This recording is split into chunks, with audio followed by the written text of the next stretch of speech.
త్రిశూలధారులమై రంగ ప్రవేశం చేస్తున్నాం. ఏమిట్రా కళ్ళు కనపట్టలేదు కదా అని చెవులు కూడా వినిపించటం లేదనుకుంటున్నావుట్రా వెతివేతమా? చెవు కోసిన మేకలా ఏమిటా అరుపులు? మన మాధవాయ నమః, శివుడాయ నమః, వచ్చేస్తున్నాడాయ నమః, మనం హారతి పాలకదాయ నమః, నువ్వు లేచి నిలబడాలాయ నమః, అర్జుంటాయ నమః, జాగ్రత్తాయ నమః.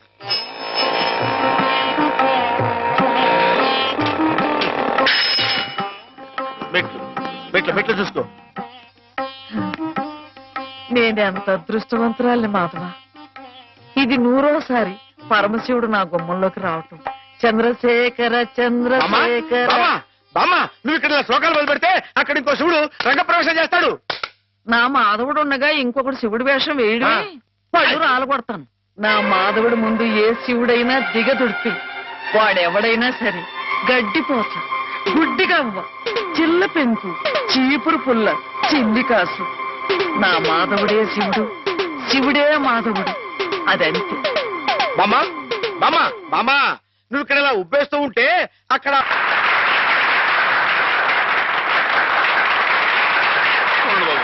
నాలుగు మొక్కలు మాట్లాడి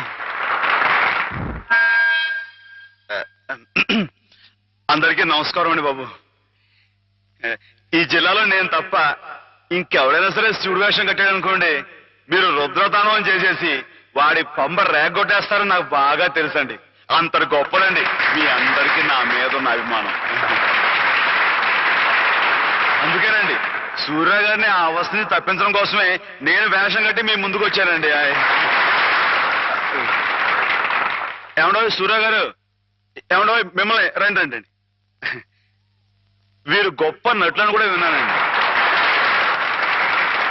ఒక విషయం మాత్రం గుర్తుంచుకోండి సూర్య గారు, మా ఈ తూగో జిల్లాలో తప్పించి మిగతా జిల్లాలో మీరు వేషం కట్టి మంచి పేరు సంపాదించుకోవాలని మనస్ఫూర్తిగా కోరుకుంటున్నానండి.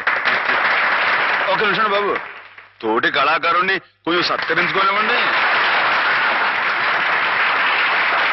ఇక మీరు దయచేయండి. ఇక విషయానికి వస్తానండి, శివుడిగా ఇది నా 100వ ప్రదర్శన అండి. కాబట్టే మనసులో మాట బయట పెట్టేసుకుంటున్నాను. అసలండి పాలమ్ముకుని బతికే యాదవుడు నన్నేనండి. వీడేంటి శివుడు వేషం కట్టడం ఏంటని అందరూ ఎగతాళిగా ఎక్కిరింపుగా మాట్లాడుకున్నావారండి.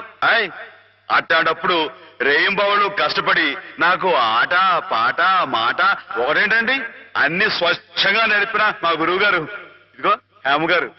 ఈ రోజున హేమ గారు ఇక్కడ ఉండటం అన్నది నిజంగా నా అదృష్టం అండి. ఈ దండ నాకు కాదండి, హేమ గారికి చెందాలి. అమ్మాయి గారు, మీరు ఒకసారి పైకి రండి. రండి, మరేం పర్వాలేదు. రమ్మని మీరు చెప్పండి బాబు. రండి. మొహమాటం అండి. వీరేనండి మా గురువు గారు. చంద్రుడికో నూనె పోగులాగా మీకు ఇది సమర్పించుకుంటున్నాను.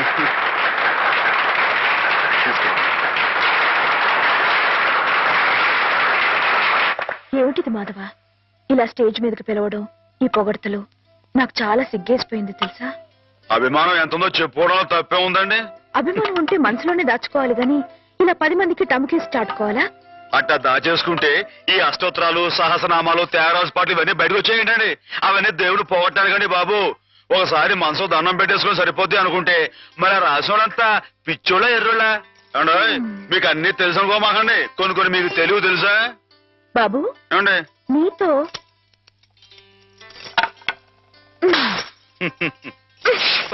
సూర్యులో కొట్టకూడదండి.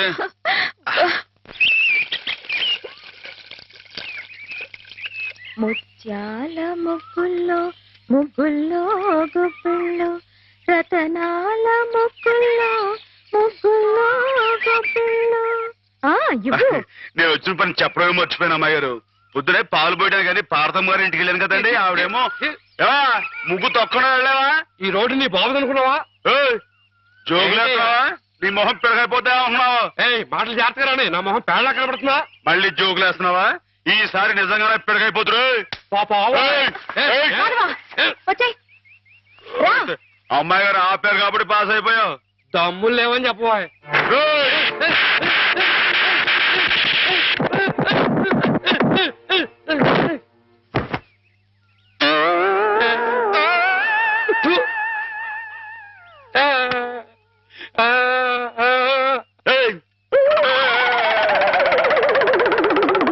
వాడంతా మన ముందు కుచ్చు కుయ్యాగాడు.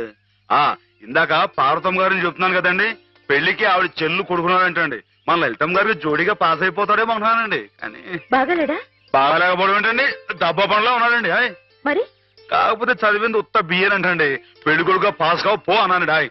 ఆయన ఇచ్చి బిఏ అంటున్నావే, పిల్ల ఏం చదివింది, ఏం డిగ్రీ ఉంది అని ఆయన అడిగితే ఏం చెప్తావు? అయ్య బాబోయ్, మీకు డిగ్రీలు దేనికండి?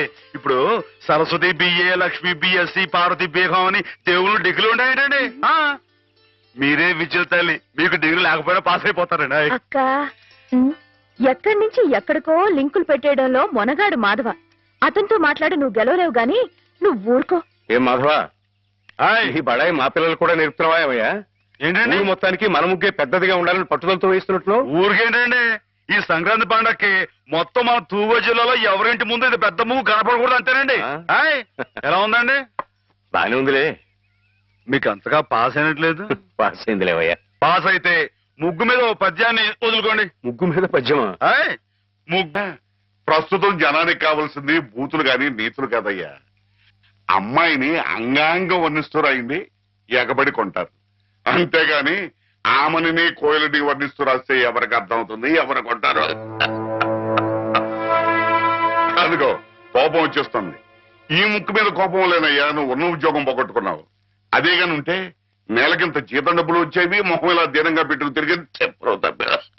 మీరు రమ్మని కబురు పెట్టారని వచ్చానే కానీ ఇలా నీతులు చెప్పించుకోవడానికి రాలేదు అంటారు. నిజమే, మీకు చెప్పేంతట వాడినా నేను. చూడండి రాజు గారు, మీ పుస్తకాలన్నీ అచ్చొత్తించడానికి అయ్యే యావత్ ఖర్చు నేను పెడతాను. దానికి ప్రతిఫలంగా వీటి మీద నాది పెద్ద కలర్ ఫోటో అచ్చు వేయించి వీటి దాకా అంకితం ఇవ్వాలి. ఆగండి మరి. అలా చేశారనుకోండి, వీటిని గ్రంథాలయాలన్నీ కొనే ఏర్పాటు నేను చేస్తాను. చెప్పండి. దానికి వస్తున్నానుండు. ఏమీ లేదు రాజు గారు, మా వాళ్ళు భూతు భాగవతం అని ఒక నవల రాశారు. అబ్బో మహారంజుగా ఉందిలేండి. దాంతో పాటు వీటినే జతపతి తోసేద్దాం. దాన్ని కావాలనుకునే వాళ్ళు వీటిని కూడా సచ్చినట్టు కొందిరుతారు. ఏమంటారు? ఏమనమంటారు రాయుడు గారు? బూతు కథలతో జతపరిచి అమ్మితేనే తప్ప అమ్ముడు గాని హీనదశగా నా కవిత్వం చేరుకున్నందుకు గర్వపడుతున్నాను అనమంటారా?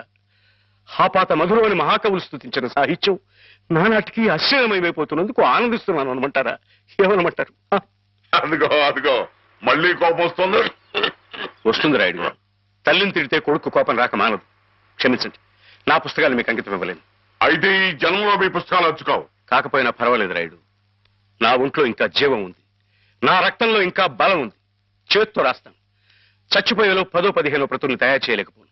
వాటిని బూతు పుస్తకాల మధ్యన కాక పిల్లలు చదువుకునే ఎక్కాల పుస్తకాలతో జత చేసి పంచిపెడతాను. అక్షరమైన అక్షరం అమ్మ స్వరూపంలో భావించే ఉదాత్తుడికి ఉచితంగా సమర్పించుకుంటాను. ఇదే నీ అక్రమ. అదే నా తుది శ్వాస మాట కూడా. బాలరసాల సాల నవపల్లవ కోమల కావ్యకన్యకన్ కూడలకిచ్చి పడుపు కూడు భుజించుట కంటే సత్కవులు హాలికులైననేమి అని ప్రశ్నించిన పోతన మా కులం వాడయ్యా, కవి కులం వాడు. అది గుర్తుంచుకో. అమ్మాయి గారు, ఆ పదాలు మళ్ళీ ఒకసారి వినిపించండి. ఎన్నిసార్లు చెప్పాలి? ఔరా అమ్మక చెల్ల ఆలకించి నమ్మడమెల్లా అంత వింత గాథల్లో ఆనందలాల. అయ్యగారు పెద్ద పెద్ద మాటలతో పుస్తకాలు రాయడమే కాకుండా ఈ చిన్న చిన్న మాటలతో ఇది ఎంత బాగా రాశారండి బాబు. అందుకే నువ్వేదో నాటకం కట్టి పాడు చేద్దంది. కరెక్ట్ అమ్మాయి గారు. ఏంట్రా జోకులేస్తున్నావా? మొహం పిడకైపోద్దు. ఏమండో మనంత తేలిగా అంచనా వేయకండి. ఈ తూగో జిల్లా మొత్తంలో పల్లె పాటల్లో మనమేనండి ఫస్ట్. 9 పాటల దగ్గర నుంచి తంపుడు పాటల దాకా, కూలమ్మ పాటల దగ్గర నుంచి కూలమ్మ పదాల దాకా. మరి అనుకోకండి. ఏమిటమ్మా ఇద్దరు కీచులు ఆడుకుంటున్నారు? ఏం లేదు బాబా, మన అమ్మాయి గారి బావగారు లేరు శ్రీపతి గారు, ఆరి కాలేజీలో జానపదాల పోటీ. మన అయ్యగారితో పాట రాయించి ఆరి పిల్లలతో పాడేద్దామని శ్రీపతి గారు అంటేని నేనేమో రాగం కదా అయిపోయి.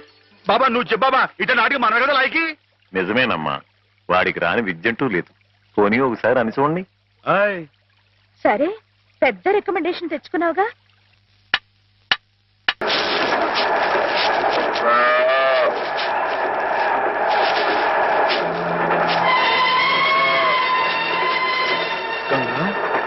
ఏంటమ్మా ఏమైంది?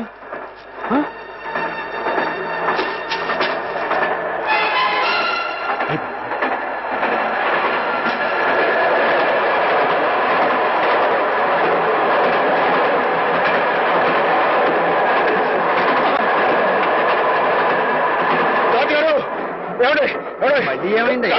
కొంచెం బండి ఆపండి. మా గంగ ఈయన ఉందండి. ఉందయ్యా నీ వరుస.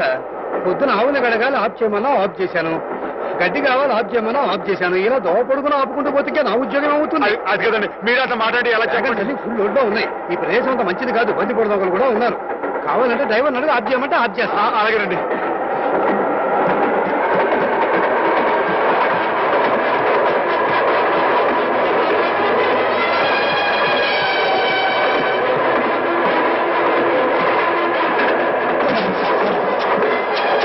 గంగా మరేం భయం లేదే.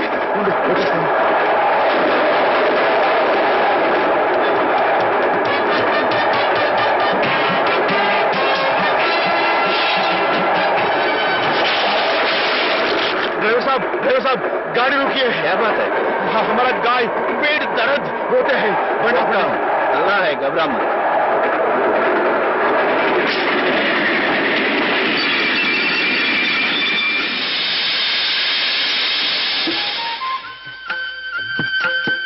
నెమ్మది నెమ్మది గంగా, జాగ్రత్త.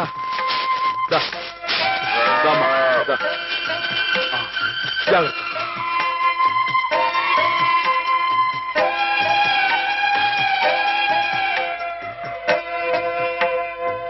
क्या भाई? ఆడబిడ్డ మగబిడ్డ? ఇంకా ఏమి నైనాయి చెప్తా. అచ్చా అచ్చా.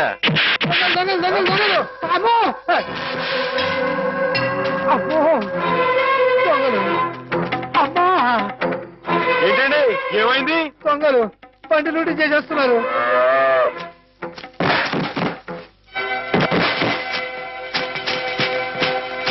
ఏమండి కొంచెం మా గంగని దగ్గర చూసుకోండి. ఠీకే ఠీకే. ఆగండి. ఏమండో ఏంటండి ఇది తప్పు కదండి. మన కాని వస్తువు మనం పట్టుకెళ్ళచ్చా అని పెట్టండి. బాగుండదు. అడ్డులేవా? చెవికి పోగులున్నాయని లోహుగా చూస్తున్నారా? నాతో పెట్టుకోవద్దండి. మొహం పిడకైపోద్దా అనుకున్నారు. నేను మంచోడిని చెడ్డోని. బాబు మీరు కూడా కొడతా. నిజంగా కొట్టేస్తానండి. నాతో పెట్టుకోకుండా మరి కొడతావా? నిజంగా కొట్టేస్తానండి. కొడు చూద్దాం.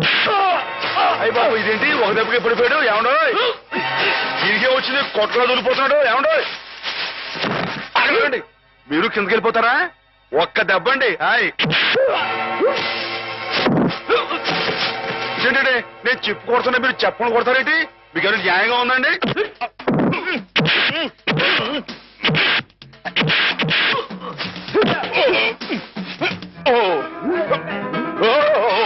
ఎవడో చేస్తానండి బాబాయ్ పడిపోతారండి.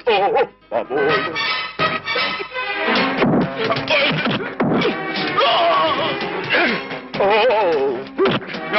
ఇది న్యాయంగా ఉందని మీకు?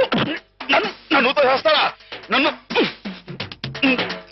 ఎవడో చేయలేకండి బాబు. ఎవరి చేయలేదు. చాలా రోజుకుందండి బాబు. ఎవడో నా మాటనండి. రాని మీరు వచ్చండి. అమ్మా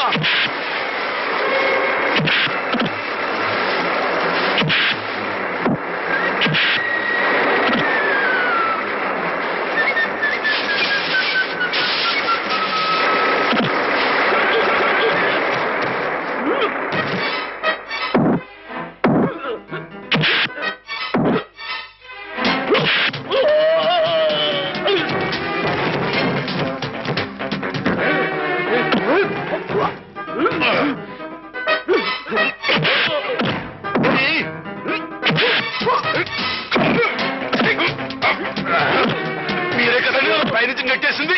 మీరే కదండి. మీ మొహం పెడగైపోతుండో పెడక్కో. మీరు మళ్ళీ వచ్చారా? రండి. మీ మొహం పెడగైపోయింది. అది తల ఇనప గుండె.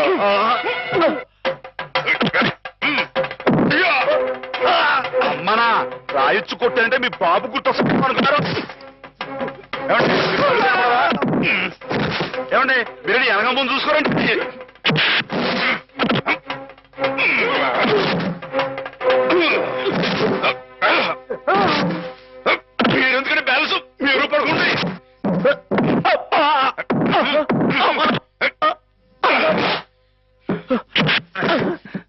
వెళ్తున్నారండి? నేను వీళ్ళతో పాటు వెళ్ళిపోతానండి. తప్పు కదండి, ఈ దొంగిలించిన పెట్టలేని రైలు ఎవరు పడేస్తారండి? అయితే మేమే పడేయాలండి. ఆయ్, తప్పదండి మరి. అల్లా అచ్చా కియా. మరేనండి.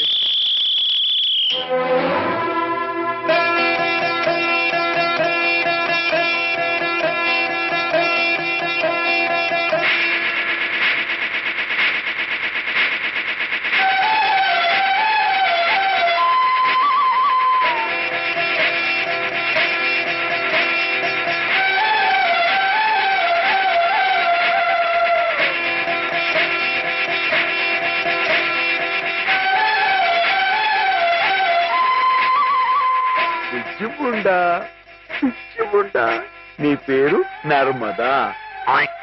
బాగుందన్నమాట.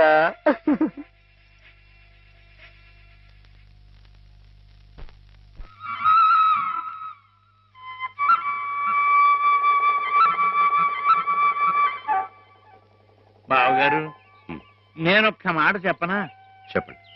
మీరు ఉభయ భాషా ప్రవీణులు, కవిరాజ అంశ బిరుదాంకితులు. మీరెక్కడ కాకాలు బట్టి కాపీలు కొట్టి డియోగా దిగుమతిన ఆ కుర్రకొంకెక్కడ? పెన్సిల్కి పిప్పర్ బిళ్ళకి ఉన్నంత తేడా ఉందండి మరి మీ ఇద్దరికేనే. ఇప్పుడు వాడేదో వాగాడని మీరు ఇటువంటి కఠోర నిర్ణయం తీసుకుంటారా? అబ్బే, ఆహా. ఇప్పుడు నేనున్నాను.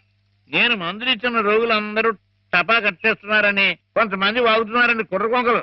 మరి నేనేమన్నా జంకేనా, జారిపోయానా? బావగారు, నేనేదో ఇలా వసపెట్టలే వాగుతూ పోతున్నాను, మీరు బ్రహ్మదేవుళ్ళ వ్రాసుకుంటూ పోతున్నారు. అసలు నేను చెప్పిన ముక్కలు ఏమైనా మీ చెవిని పడ్డాయా లేదా అని. ఇటువంటి నిస్సారమైన వ్యర్థ పదాలు నా చెవిన పడవు బావుగారు. సరే, వ్యర్థ పదాలే. ఇప్పుడు అర్థం ఉన్న పదాలు చెబుతాను, కాస్త వినండి. వినండి.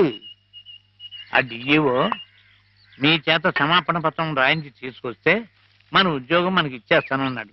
అందుకని మన వాడు, నాయనా శ్రీపతి, అది ఎలా పట్టరా, చక్కటి ఇంగ్లీష్లో రాసి తీసుకొచ్చాడు. రే నాయనా, ఆ క్షమాపణ పత్రం మామయ్య గారి చేతిలో పెట్టు, సంతకం పెట్టేస్తారు. నా చేత క్షమాపణ పత్రం రాయించి మనడానికి ఆ డిఓ ఎవరు? నా తరఫున రాసి తేవడానికి మీరెవరు? ఎవరంటారేమిటి బావగారు, మీ చెల్లెలు మొగుడిని సత్యరాజుని, ఆర్ఎంపీని. రేపో మాపో మీ అమ్మాయిని ఇచ్చి మా అబ్బాయికి చేసుకోబోయే వియ్యంకుల్ని. బంధుత్వం అంతవరకే పరిమితమై ఉండాలి బావుగారు. మరొకరి ఆత్మగౌరవానికి సంబంధించిన విషయాల్లో తలదోచకూడదు. స్వామి ప్రసన్నాంజనేయ రామభక్త హనుమాన్. ఆహా, నా పిలుపు వినిపించిందా స్వామి? రోజులాగే ఈ రోజు కూడా శుభం జరగాలని ఆశీర్వదించు స్వామి. అలాగే. నేను ఇలాగే కాగితాలు ఖరాబు చేసే వ్యర్థ కవిగా మిగిలిపోతానని మీ భయమా బావుగారు? నా ఉద్యోగం పోయి జీతం భత్యం రాకపోయినా సరే నేను రాసిన పుస్తకాలన్నీ మీ అబ్బాయికి వరకట్నం కింద సమర్పించుకుంటాను. అంతేగాని డిఓ మాట ఎత్తొద్దంటారు బావగారు. మీరు అలా చూడకండి బావగారు, మీరు అలా చూస్తే నాడు ఎక్కడ దొరుకుతుందో తెలియకుండా పోతుంది. బాబుగారు, బాబుగారు, మీరు గృహప్రవేశానికి ముహూర్తం టైం పెట్టింది 8 గంటల 7 నిమిషాల కింద చెప్పాను కదయ్యా. అయితే అటే టైం లేదు కదండి. బాబు దీవించండి, చిరంజీవి. మీరు కూడా దీవించండి. చిరంజీవ వెళ్తాం గారు. గృహప్రవేశం అంటున్నాడు వీడు, ఇక్కడ ఇంకో ఇల్లు ఏమైనా కట్టాడండి బావగారు? నేనేమో అనలేదు. ఏమండి, నాన్నగారు మామూలుగా లేరు, మామయ్య గారు ఇంకా మామూలుగా లేరు. కారణం ఏమంటుందంటారు? ఏముంది, కొత్తగా వచ్చిన డిఈఓ గారు నాన్నగారిని తప్పు పట్టారట. ఈయనేమో నువ్వెంత నీ ఉద్యోగం ఎంత అని రాజీనామా చేసి వచ్చేశారు. మనిషికి ముక్కు మీదే ఉంటుంది కదా కోపం. కోపం ఏంటండి, అది ఆత్మగౌరవం అండి. ఆయన చదువుగా మనిషికి ఆ మాత్రం ఉండటం అనేది అదొక అలంకారం అండి. ఆయన తప్పడానికి ఆ డిఈఓ ఎవడండి? ఆడ ఎక్కడ ఉంటాడో చెప్పండి. ఈ తుచ్చు కొట్టారంటే పైకి పాస్ అయిపోతాడు. మాధవ, తీసుకోండి. ఇప్పటికి జరిగిన అల్లరి చాలు, ఇంతటితో ఆపేయండి. అలాగేలేండి. అవును, నువ్వు వెళ్ళిన పనేమైంది? క్షేమంగా వెళ్ళి లాభంగా వచ్చేసానండి. ఏమండి, మీరు అలా వచ్చి హారతి ఇచ్చేస్తే నాన్నగారు పెట్టి ముహూర్తానికి గృహప్రవేశం అయిపోతండి. రండి. మావయ్య శ్రీపతి వచ్చారు, నాకు పనుంది. నువ్వు హేమని తీసుకెళ్ళు. అలాగేనండి. ఏమగారండి? పైనుంది. ఏమగారు, ఏమండో ఏమగారు, ఏమండో ఏమగారు. అరే, పార్వతీ పరమేశ్వరులు ఇద్దరు జంటగా ఇక్కడే ఉన్నారు. ఇద్దరు కలిసి మా ఇంటికి వస్తారండి. ఓ చిన్న శుభకార్యం ఉంది. నాకు కుదరదులే మాత్రం. నిన్ననే ఉద్యోగంలో చేరాను, 2వ రోజు ఆలస్యం చేస్తే బాగుండదు. కాలేజ్ లో డెమాన్స్ట్రేటర్ గా చేరారు బావా. అత్తగండి, మరి డిమాండ్ సైన్స్ అంటే తక్కువ ఏంటండి? డెమాన్స్ట్రేటర్. అదేనండి, అదంటే ఎంత పెద్ద ఉద్యోగం అండి మరి. అదంతా మరి మా హేమం కూడా అదృష్టం అండి. అది ముహూర్తానికి టైం అవుతుంది, ఇప్పుడు మీరు రాకూడదండి. హేమ, నువ్వు వెళ్ళు. రండమ్మా గారు రండి. గంగండి, ఇది నర్మదండి, మొన్నే రైల్లో పుట్టిందండి బుజ్జిముండ. ఇది యమున, సరస్వతి. వీరు హేమ గారు, మా బాబు గారు అమ్మాయి గారు, అంటే నా గురువు గారు, మీకు గురువు గారే. చూసారండి వీడి సంస్కారం. మీకు